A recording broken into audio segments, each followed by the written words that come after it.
2023 has arrived, and with it, a treasure trove of games on the horizon. But I want to jump back a few weeks and talk about a game that came out on December 16th in Steam's early access. Exome. At least that's how I assume you say it. Anyway, Exome is a co-op survival shooter made in the Unreal Engine 5 by a single dev who goes by Rude Frog Studios.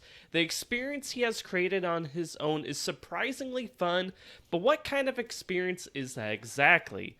Well, when you first jump into Exome, you have a very basic main menu that allows you to start join a single player or multiplayer game. There are graphical settings for optimization, keybinds, and so on.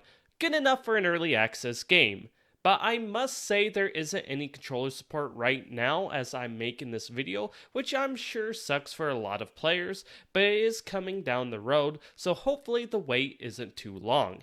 Now, when you jump into the world of Exome, you start off on a highway by a forest with one goal: investigate the area and figure out what happened to a research team you lost contact with. Simple enough story. Well, there isn't much for cutscenes. You mainly uncover the story through these data pads you find around the forest and points of interest that gives details on what the research team was experiencing. Now, I'm not necessarily a fan of this, but it oddly works in this game, because the world has a nice day and night cycle, and when you're sitting there reading about these experiences in the dark, and you hear that rustle in the bushes nearby, you can't help but feel a little jumpy wondering what might be on the other side, which leads us to the gameplay of Exome. It's your standard third-person shooter that feels surprisingly responsive. Your control over your character is really good when moving. You have your basic sprint for running from enemies and crouch for sneaking. Also, you can crouch in mid-air for a crouch jump to make some jumps way easier or reach areas you couldn't normally reach. You have this main field base where you could spend the credits you earn for upgrades like night vision and new weapons. Now, you can also refill your ammo and health here for free, which is where the gameplay loop comes into play. So after initially finding the research base, your main goal is to find these platforms that you must stand on to activate runes on a giant platform in the middle of the forest.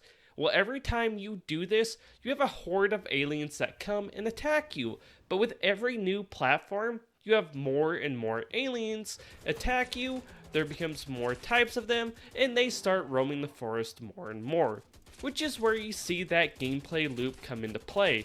You head out, explore an area, maybe find some upgrades, activate platforms, fight hordes of aliens, head back to the base for upgrades and supplies, except instead of walking back to the base, you get bitch slapped by a bear and die, so you just have to respawn back at home base anyways. Which I do feel like you should be punished at least something for dying, because I kind of reached the point where I would complete what I wanted to do, so I just let myself die so I could go back to the home base faster without actually have to travel all the way back there and try to survive. Also, going back to the bear that attacked me, there is wildlife in the game you can take down to earn credits for upgrades, and if I didn't mention it before, there are the aliens you find in the wild and kill. You can also get credits for them, and every time you complete one of those random platforms in the forest, you will also get credits for completing that as well. But going back to the animals now, like I said, they give credits, and most of them are passive, but the bears and wolves will attack you on sight, and between them and the aliens, this can actually be brutal at night because it really is dark at nighttime, which I think is when the game is at its best. That tension you feel when traveling at night and you see something moving in the distance. It's such a great experience, especially before you have night vision or heat vision, since the only way you're able to see in the dark is a flashlight, which also attracts attention to you.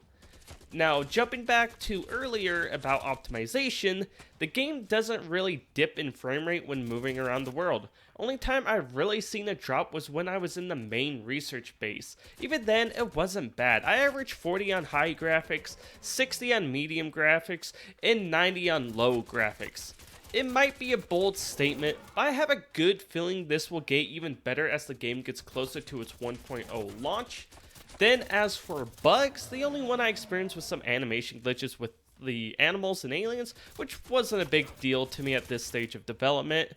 Now, before I wrap this up, I did not play any co-op, but I would imagine Exome would definitely shine even more in that kind of experience since it's kind of in a sense designed for that, but I wanted to experience the game from a single player view to see if it's worth even looking at the game if you're that type of player. I 100% think so. The tension you get from that experience is great, and would imagine you wouldn't quite feel that way in co-op. So I definitely recommend Exome if you're into survival games and have a spare $15 laying around whether you want to play co-op or single player. Just remember it is early access, so this game still has a lot of growing to do. It only took me 5 hours to experience about everything the game has to offer right now, but I enjoyed what I experienced and will do a full review of the game when it finally releases from early access, whenever that may be. Also, I'll leave a link down below to the dev's website, so if you want to follow the development of the game, you can. With that said, thanks for watching everyone, talk to you all whenever the next one is.